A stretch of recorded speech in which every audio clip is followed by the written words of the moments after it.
एक राजा जिसने कभी छल नहीं किया, एक पुरुष जिसने मर्यादा की सीमाएं निर्धारित की, और एक अवतार जिसने जीवन के अंतिम क्षणों तक धर्म को निभाया। वो थे मर्यादा पुरुषोत्तम श्री राम। लेकिन जब धर्म की स्थापना पूर्ण हो गई, जब पृथ्वी पर उनका कार्य समाप्त हुआ, तब क्या उन्होंने एक आम मनुष्य की तरह इस जीवन को छोड़ा, या उनका देह त्याग भी एक दिव्य लीला थी? आज सेज गाथा में हम जानेंगे भगवान राम ने पृथ्वी को कैसे त्यागा। एक ऐसी कथा जिसमें त्याग है, तप है और दिव्यता का अद्भुत संगम है। ये केवल अंत की कहानी नहीं, ये उस आत्मा की यात्रा है जो मर्यादा बनकर इस धरती पर उतरी थी। अयोध्या में वर्षों से राम राज्य स्थापित था। प्रजा सुखी, संपन्न और न्यायप्रिय थी। श्री राम प्रतिदिन न्यायालय में बैठते और स्वयं प्रत्येक प्रजाजन की सुनवाई करते। अयोध्या का हर कण धर्म से ओतप्रोत हो गया था। राज्य में न कोई चोरी थी, न असत्य, न कलह। तब भगवान विष्णु के रूप में आए राम समझ गए कि अब उनका पृथ्वी पर कार्य पूर्ण हो चुका है।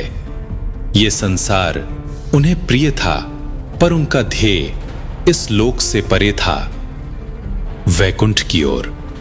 एक दिन अयोध्या में एक दिव्य पुरुष आया, तेजस्वी, नीलवर्ण, तपस्वी वेश में। वह थे स्वयं कालदेव, जो ईश्वर को उनका अंतिम संदेश देने आए थे। राजमहल में पहुंचकर उन्होंने कहा, मैं श्री राम से एकांत में बात करना चाहता हूं। यदि कोई बाधा डाले तो उसे मृत्यु वरण करना होगा। श्री राम ने लक्ष्मण को द्वार पर नियुक्त कर दिया, यह आदेश देते हुए कि जब तक वार्तालाप पूर्ण ना हो कोई भीतर ना आए।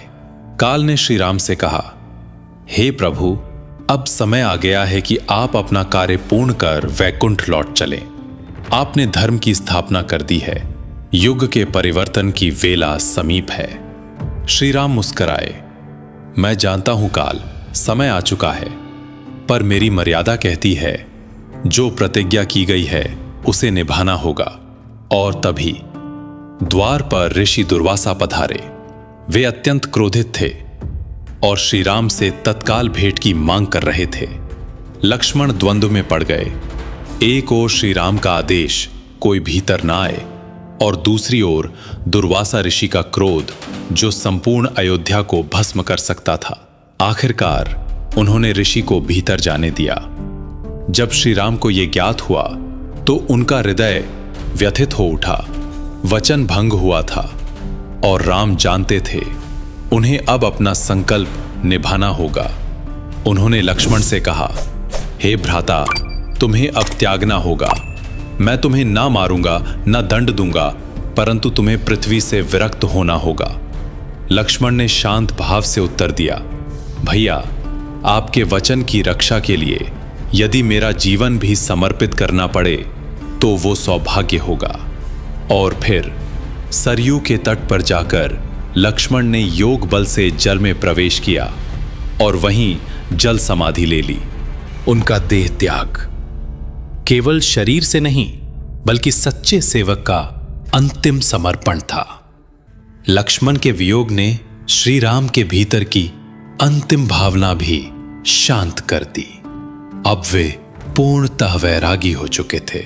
उन्होंने भरत और शत्रुघ्न को बुलाया। अयोध्या की बागडोर भरत को सौंपी गई। उन्होंने पुत्र कुश और लव को भी अपने कर्तव्य की आज्ञा दी। फिर उन्होंने राजसी वस्त्र त्याग दिए, ध्यान मुद्रा में आए और केवल एक पीतांबर वस्त्र पहनकर सरयू की ओर चल पड़े। अयोध्या की प्रजा उनके पीछे चल पड़ी, रोती हुई किंतु नतमस्तक। सरयू के तट पर पहुंचकर श्री राम ने अंतिम बार अयोध्या की दिशा में देखा। वो भूमि जहां उन्होंने बाल्यकाल बिताया, युवावस्था में तप किया और जीवन भर धर्म निभाया। फिर उन्होंने गगन की ओर दृष्टि की और कहा, हे पिता दशरथ, हे महर्षि वशिष्ठ, हे देवगणों, अब मैं अपने धाम को लौटता हूं। राम ने सरयू के जल में प्रवेश किया। धीरे धीरे उनके शरीर की आभा बढ़ने लगी। मानव रूप पीछे छूट गया और प्रकट हुआ दिव्य श्री विष्णु रूप। सरयू की लहरों के साथ वैकुंठ के द्वार खुल गए।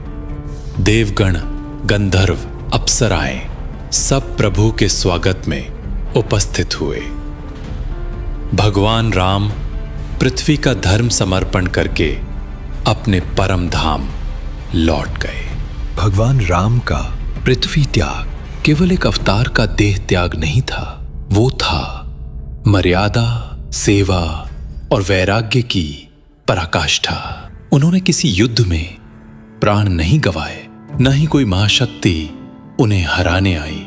उन्होंने स्वयं समय को आमंत्रित किया, स्वयं अपने अंत को चुना, और इसी में छिपा है राम की महानता का रहस्य। उनका जाना केवल अयोध्या का खाली हो जाना नहीं था, बल्कि युग के अंत की घोषणा थी। भगवान राम ने हमें सिखाया कि जीवन में मर्यादा, सत्य और कर्तव्य का पालन सर्वोच्च है। कि राजसी वैभव हो या पारिवारिक मोह, जब धर्म पूर्ण हो जाए तो वैराग्य ही मोक्ष का मार्ग है। आज भी सरयू के जल में जब श्रद्धालु स्नान करते हैं तो कहते हैं, राम ने यहीं से वैकुंठ को प्रस्थान किया था। और कहते हैं, जहां राम है वहां धर्म है, जहां धर्म है वहीं विजय है।